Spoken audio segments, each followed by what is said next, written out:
지난 17일 학교 안에서 여학생을 성폭행한 후 추락해 사망에 이르게 한 피의자가 경찰에 구속됐습니다. 혐의 인정하십니까? 피의자일 때 한 말 없어요?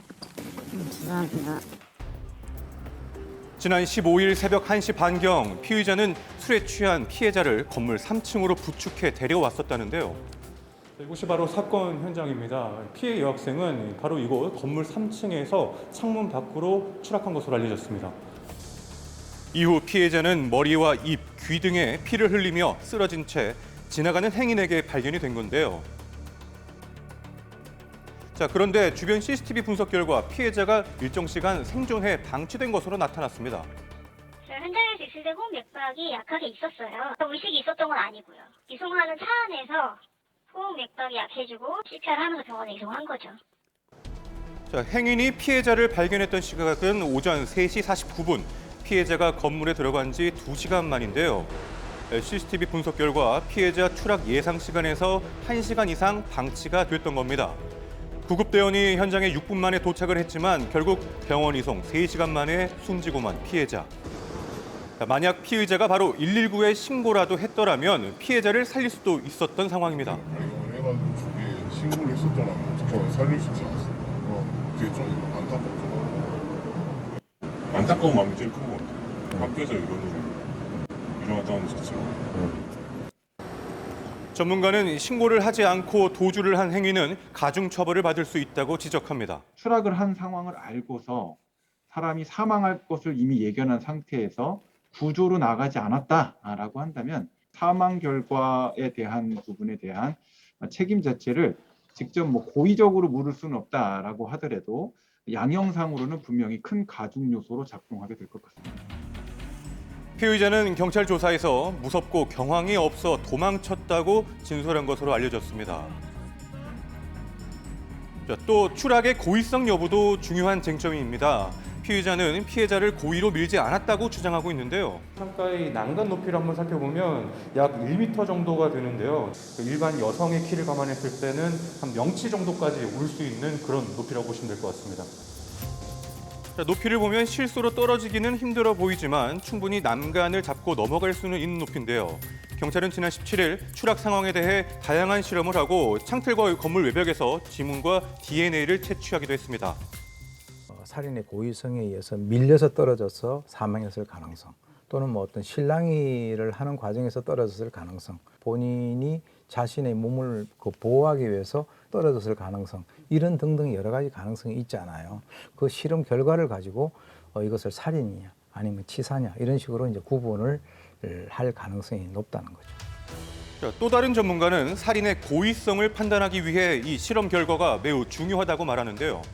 피해자가 스스로 극단적인 선택을 했는지 가해자가 피해자를 밀었는지는 족적을 통해서 첫 번째 확인할 수 있는 것이고, 두 번째는 어떻게 추락사가 이루어졌는지는 그 난간에 지문이 어떻게 묻어 있는지에 대한 검증을 하면. 자, 현재 진술에 따라 치사 혐의로 구속이 된 피의자. 하지만 경찰은 추락의 고의성 여부가 확인이 되면 살인으로 죄명을 바꾼다는 방침인데요. 직접 피의자가 피해자를 밀어서 추락한 경우, 이건 명백하게 살인이 될 거고요. 그 경우에는 사형 또는 무기징역으로 처벌되게끔 되어 있습니다. 사건 당일 피해자의 옷의 일부는 현장 근처에서, 바지는 200m 떨어진 곳에서 발견이 됐는데요. 2시 40분? 50분 정도 됐어. 2시 새벽. 샷다를 내리려고 나갔는데 바지가 이렇게 있더라고, 여기. 그래서 내가 여기에서 올려놨지. 그러니까 나는 옷 발견하고 거기 사람 떨어지고 발견한 게 1시간 차이야. 도주하면서 피해자의 옷과 소지품을 곳곳에 버린 피의자. 현장엔 휴대전화를 두고 갔는데요. 휴대폰에선 불법 촬영을 시도한 정황까지 포착이 됐습니다. 피해자가 발견되기 1시간 전에 촬영된 영상, 화면은 잡히지 않고 음성만 담긴 것으로 알려졌습니다. 사건 이후 또 다른 논란이 이어지고 있는데요. 피해자와 유족에 대한 2차 가해뿐만 아니라 피의자의 신상도 인터넷에 공개가 된 겁니다. 자, 사실 여부를 떠나 젠더 갈등 양상도 빚어지고 있는 상황. 이 때문에 학교에 마련된 추모 공간도 철수가 되고 말았습니다. 학생들하고 학교에서 무조건 합의해서 저희 조성을 한 거였는데 단체라고 추정되는 분들이 조화를 좀 많이 보내셨어요.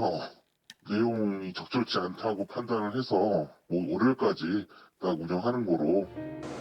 자, 전문가는 이 사건 자체를 바라봐야 한다고 강조합니다.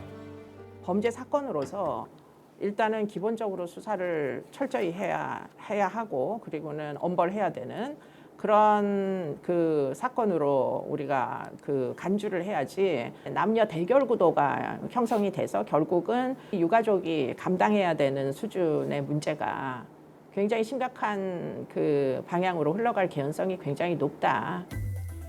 사건 이후 해당 학교와 교육부는 뒤늦게 재발 방지 대책을 발표했습니다. 야간 출입 관리 강화, 또 취약 시간대 순찰 확대, 방범 시설 설치 등 학교별로 수립한 대학 안전관리 계획에 따라서 캠퍼스 내 학생들의 안전관리를 강화하겠다. 자, CCTV 등 방범 시설을 확대하겠다는 교육부. 하지만 인하대 CCTV는 이미 765대. 해당 건물에만 83대가 있었지만 사건을 막을 수는 없었습니다. 최소화시키도록 노력을 해가지고 보안 유지를 할 거고요.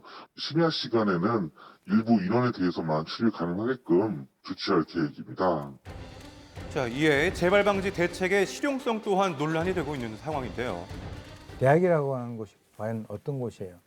24시간 불이 켜져 있고 과연 그 상황에서 뭐 어떤 일정한 그 건물에 대해서는 일체 들어가지 못하게 하겠다라고 하는 것이 과연 그것이 현실을 고려한 것인가? 학문 교류의 장이 돼야 할 대학 내에서 발생한 성범죄.